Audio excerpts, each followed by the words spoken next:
Good morning students. जैसे हमने अम्ल और क्षार इनकी परिभाषाएं कर ली, इनके गुण कर लिए, इनके उपयोग के बारे में हमने बात की।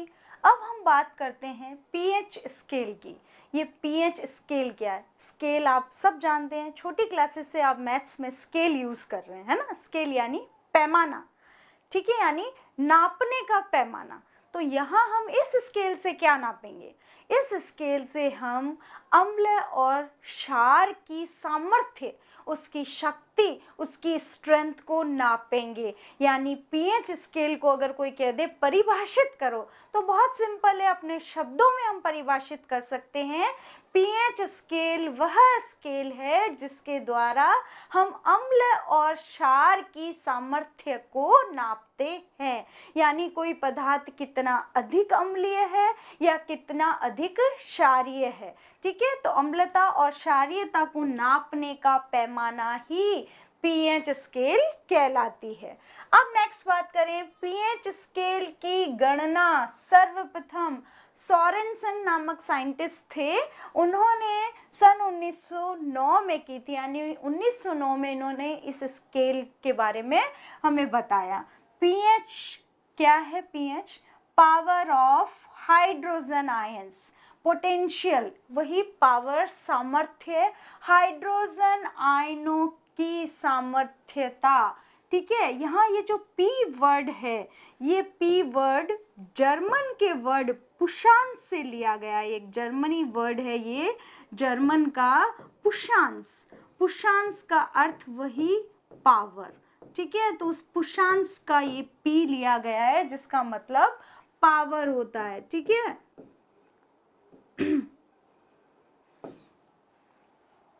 अब हम बात करते हैं इसको पीएच के बारे में। Minus log of H plus, यानी हाइड्रोजन आयनों की सांद्रता का ऋणात्मक लघुगणक, ठीक है। वापस से सुनिएगा, हाइड्रोजन आयनों की सांद्रता का ऋणात्मक लघुगणक पीएच कहलाता है। ये हम सिंपल शब्दों में पीएच को परिभाषित कर सकते हैं। यानी अगर हाइड्रोजन आयनों की सांद्रता का ऋणात्मक मान है, यानी हाइड्रोजन आयनों की सांद्रता जितनी अधिक होगी उसकी पीएच का मान उतना ही कम होगा, और जिसकी पीएच जितनी कम वो उतना ही अधिक अम्लीय होगा। ये कंसेप्ट आप लोगों को क्लियर होना चाहिए। हाइड्रोजन आयनों की सांद्रता जितनी अधिक, उसकी पीएच का मान उतना ही लेस यानी कम, और पीएच का मान कम यानी वो उतना ही अधिक अम्लीय होगा, ठीक है। तो इस बात को समझने के लिए हम पीएच स्केल क्या है ये देखते हैं। ये है आपका पीएच का स्केल या पैमाना, ठीक है। ये पीएच स्केल जो है 1 नंबर से लेकर 14 तक, 1 to 14 नंबर तक ये गिनती होती है, काउंटिंग होती है। इसमें जो 7 नंबर है, जो 7 नंबर है, वो 7 नंबर इसमें क्या होता है? न्यूट्रल। न्यूट्रल का मतलब होता है उदासीन। न्यूट्रल का क्या मतलब होता है? उदासीन। तो 7 नंबर पे उदासीन है, यानी अगर पीएच का मान 7 है तो उस पदार्थ की प्रकृति न तो अम्लीय है और न ही क्षारीय है, वो पदार्थ उदासीन प्रकृति का होता है, ठीक है। आपको ये चीज क्लियर होनी चाहिए। अब आते हैं हम 7 से इधर 6, 5, 4, 3, 2, 1, यानी पीएच के कम मान की ओर चलते हैं। ये सामर्थ्य किसकी होती है?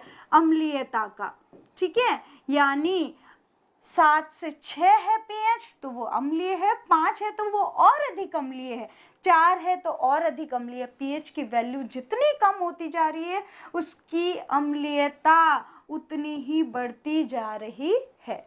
और अगर हम यहाँ बात करें 7 से आगे 8, 9, 10, 11 तक, 14 तक, पीएच 14 तक पहुँचते हैं तो ये मान किसका होगा? ये मान होगा क्षारीयता का। यानी पीएच का मान 7 से अधिक होने पर क्षारीयता बढ़ती जाती है और पीएच का मान 7 से कम होने पर अम्लीयता बढ़ती जाती है। ये पीएच पैमाना है। हम बात करें डिस्टिल वाटर की, तो डिस्टिल वाटर की पीएच जो है वो उसकी 7 होती है, यानी वो उदासीन होता है। लेकिन जो हमारा रनिंग वाटर है, यानी नल से जो हम पानी यूज़ कर रहे हैं, वो कैसा है, उसमें आयंस है, और जैसे ही आयनों का प्रवाह होगा, वो विलयन कैसा हो जाएगा, वो विद्युत का चालक हो जाएगा, सुचालक हो जाएगा। लेकिन उदासीन है तो वो सुचालक नहीं होगा। तो ये पीएच का आपको बहुत सिंपल तरीके से मैंने बताने की कोशिश की, आपको समझ आ गया होगा। 7 से वैल्यू बढ़ रही है तो क्षारीय प्रवृत्ति बढ़ रही है, 7 से वैल्यू कम हो रही है तो अम्लीय प्रवृत्ति बढ़ रही है। जो चीज़ जितनी अधिक खट्टी है, यानी उसकी पीएच उतनी ही कम है और वो उतनी ही अधिक अम्लीय है। जो चीज़ जितनी तीखी है, कड़वी है और सांद्रता भी बढ़ रही है, वो उतनी ही अधिक क्षारीय है। तो ये पीएच पैमाना हमें क्षारीयता और अम्लीयता का माप बताता है। अब दैनिक जीवन में महत्व इसका नाम है इस टॉपिक का, तो हम यहाँ बात करना ज़रूरी है कि अम्लीयता और क्षारीयता के माप में इस पीएच का क्या महत्व है। तो हम पीएच के महत्व की बात करें, सबसे पहला हम इस पीएच का महत्व अगर बात करें तो एक आप लोगों को पता होगा दंतशय, सुना है सबने ये दंतशय। दांतों में दर्द की एक प्रॉब्लम आती है और जब हम डॉक्टर के पास जाते हैं तो हमें डेंटिस्ट कहता है आपके दांतों में कैविटी हो गई है, इसलिए आपके दांत है वो टूट रहे हैं, उनकी मजबूती कम हो रही है, उनका क्षरण हो रहा है। ठीक है, तो ये दंत क्षय क्या होता है ना, तो दंत क्षय क्या होता है, हम खाना खाते हैं तो फूड पार्टिकल्स, भोजन के कण हमारे दांतों में फंसे रहते हैं और हम वापस हर बार खा के ब्रशिंग नहीं करते, मुंह या दांत अपने साफ नहीं करते। ठीक है, तो वो दांत साफ नहीं करने से क्या होता है, वहां पे कुछ जीवाणु जो है वो उन भोजन के कणों को खाने के लिए वहां पे अपना पनपने लगते हैं और उन जीवाणुओं से क्या होता है, वो जब उन भोजन के कणों को शयित करते हैं, उनको खाते हैं गलाकर, तो साथ में अम्लीय पदार्थ वहां पर छोड़ते हैं और वहां की अम्लीयता पीएच है वो कम हो जाता है, यानी अम्लीयता बढ़ जाती है। और लगातार दांत उस अम्ल के संपर्क में रह रहे हैं, यानी रात को हमने भोजन किया, ब्रश नहीं किया, वो भोजन के कण हमारे दांतों में है फंसे हुए और वहाँ जो जीवाणु हैं उन्होंने क्या किया, वहाँ भोजन करना प्रारंभ कर दिया और अम्ल श्रावित करना प्रारंभ कर दिया, तो वहाँ अम्लीयता बढ़ गई और दांतों का क्षरण है वो प्रारंभ हो गया। तो यानी पीएच का महत्व ये है कि हमें वहाँ पता चल जाता है कि वहाँ की पीएच कम है, दंत क्षय हो रहा है, तो डेंटिस्ट उस तरीके का पीएच के अकॉर्डिंग हमें टूथपेस्ट जो है वो हमें प्रोवाइड करता है।